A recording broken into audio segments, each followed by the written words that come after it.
Yes, that was a good bombing run by that tank flying 2 feet above me and killing me. A very good bombing run. We are losing objective butter. Average. Turn around. Don't do that. You'll just get yourself killed. No! No! I misjudged so many Oh my things. god. I am Batman. I mean, average sniper. Hey, what's up guys? Average Sniper here, just bringing you another Battlefield 1 video. And in today's video, I wanted to talk to you guys about something that gets asked to me a lot. And people ask me, do you use a keyboard and mouse or a controller?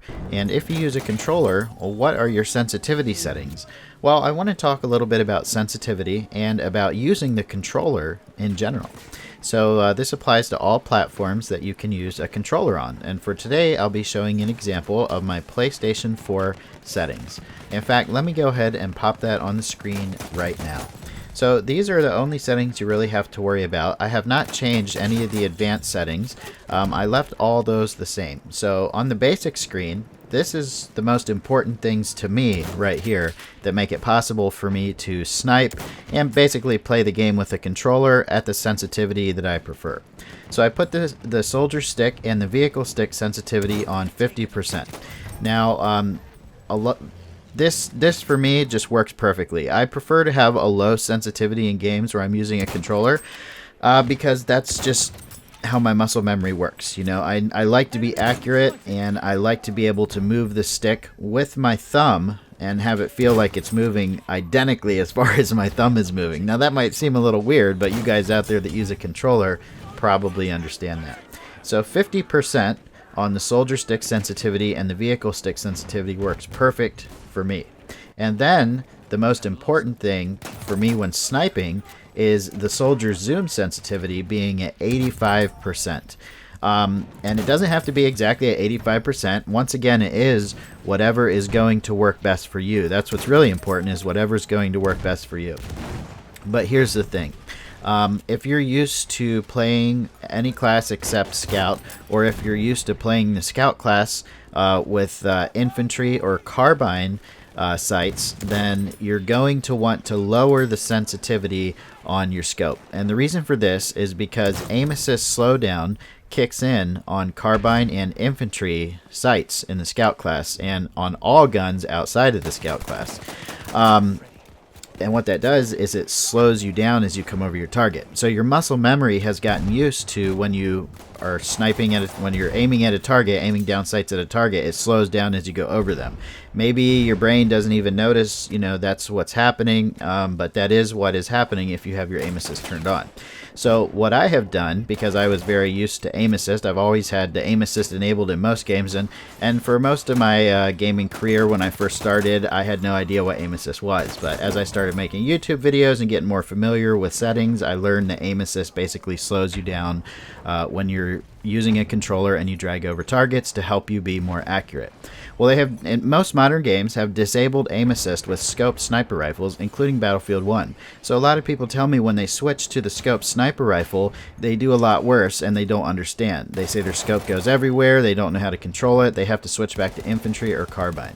Well, my solution to this is to lower the sensitivity, because by default I believe it's at 100% on the soldier zoom sensitivity. Lower the sensitivity and practice sniping kind of slow. You know, take your time.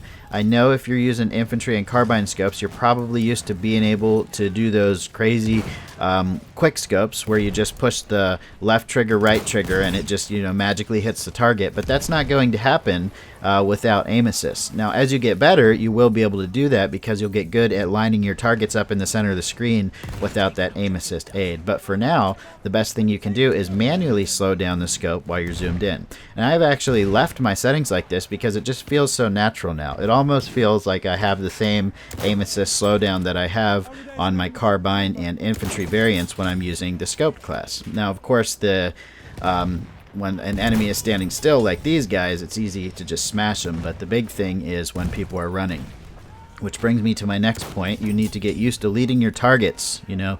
Now this, I guess this applies to mouse or controller, but I think this is especially important with controller because when you don't have aim assist and you go to do, let's say, a drag scope where you're aiming in at a guy, you're not dead center, and like you have to adjust it right there, you might tend to fly off the target. So slow yourself down and get used to it. If you're not used to using scoped sniper rifles with the controller, you need to take it real slow.